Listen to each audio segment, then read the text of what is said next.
Bonjour à tous, nous allons vous présenter le module des pop-up pour pouvoir animer les différentes pages de votre site internet.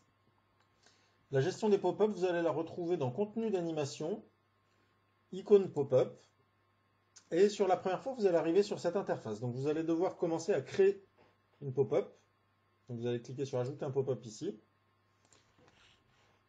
Notre pop-up de test. Vous avez la possibilité de définir une plage d'affichage. Donc là, vous pouvez faire date de début, date de fin, y compris heure par heure, heure et minute. Savoir si elle s'affiche sur le site classique ou sur le site mobile, c'est-à-dire que vous pouvez empêcher une pop-up de s'afficher sur l'écran d'un smartphone, par exemple. Afficher dans la langue, donc là on est en mode multilingue.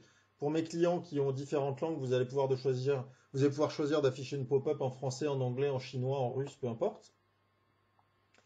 Affichage une fois par session ou à chaque visite de la page. Donc ça permet d'éviter, par exemple, si vous affectez une pop-up à l'index, ça évite de l'afficher à chaque fois que l'utilisateur revient sur la page d'accueil.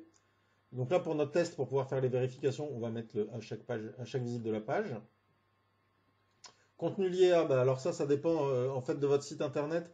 Si vous avez des références, des professionnels, des fournisseurs, des associations, des clubs, des boutiques, donc ça peut être lié à un utilisateur du site.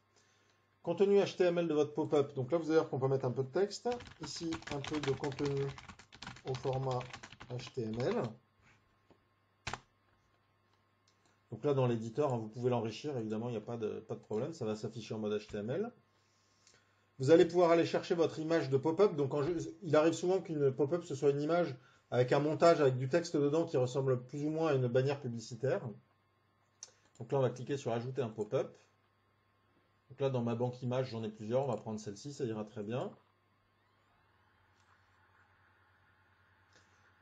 Alors, une fois que vous avez déjà posté plusieurs pop-up, ensuite, les images viennent dans la galerie. Donc, quand vous allez cliquer sur Choisissez un pop-up, ça va lister, donc ça sont des anciennes images ZenProd, ça va permettre de lister toutes les photos que vous avez dans votre galerie de pop-up pour pouvoir les ressortir si vous avez besoin. Alors le lien, ça permet de rendre l'image cliquable. Ça peut être un lien externe ou un lien interne. Donc nous, par exemple, sur l'agence ZenProd, on va aller la mettre on va aller faire un lien sur la page de contact. Donc je vais prendre ici mon lien. Je vais le coller ici. On va mettre contenu en ligne et puis visible par tout le monde. Sachant que pour certains de mes clients qui ont des groupes d'utilisateurs, vous pouvez ne faire afficher une pop-up que pour tel ou tel groupe. On va valider. Vous voyez que maintenant mon pop-up est valide. Du temps au temps, c'est en vert, donc ça veut dire qu'on est bien dans l'intervalle de date. À tout moment, vous pouvez modifier et aller le prolonger si vous avez besoin. Et maintenant, on va passer aux affectations. Donc on va dire, par exemple, on voudrait que cette pop-up apparaisse sur la page d'accueil. Donc là, on va cliquer ici sur Home Page. Et puis, on va dire qu'on voudrait que ce soit sur la page de newsletter. Donc vous voyez maintenant, on a bien ici newsletter, homepage, on peut à tout moment les supprimer. Si bien que quand je vais revenir ici par exemple sur ma page de newsletter, vous voyez que j'ai bien ici ma pop-up avec l'image et ici un peu de contenu au format HTML qui a bien pris l'enrichissement typo que je lui avais donné. Et l'image est cliquable et donc là ça va me renvoyer vers le formulaire de contact comme je l'ai demandé. De la même manière, alors on peut fermer le pop-up soit par la petite croix soit en cliquant dans l'écran. Si je reviens ici sur ma page d'accueil, il faut juste la charger en local, il va m'afficher la pop-up puisque je l'ai demandé à cet endroit-là. Alors ce qui est intéressant, c'est que vous pouvez l'affecter à différents endroits. Vous voyez, si par exemple, je veux l'affecter à une actualité, donc je vais aller ici sur mes actus, on va prendre l'actu Serenis par exemple,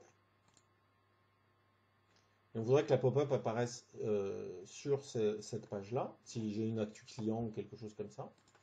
Donc là, je vais aller cliquer. Donc là, en fait, on a l'ensemble des modules du site. Donc vous voyez, c'est là, on peut rajouter sur l'agenda, sur des news, sur les pages de Trombinoscope, sur le produit pour les sites qui ont des catalogues, dans l'éditorial. Donc là, on va aller lister les actualités. Donc là, on en a beaucoup, évidemment. Et on va rajouter l'actualité Serenis ici. Vous voyez, donc elle apparaît là. Et donc, si je vais faire ici un F5, automatiquement, ma pop-up arrive sur la page de l'actualité. Donc on peut vraiment mettre sur n'importe quelle page du site, sur des catégories, des sous-catégories, on fait vraiment exactement ce qu'on veut.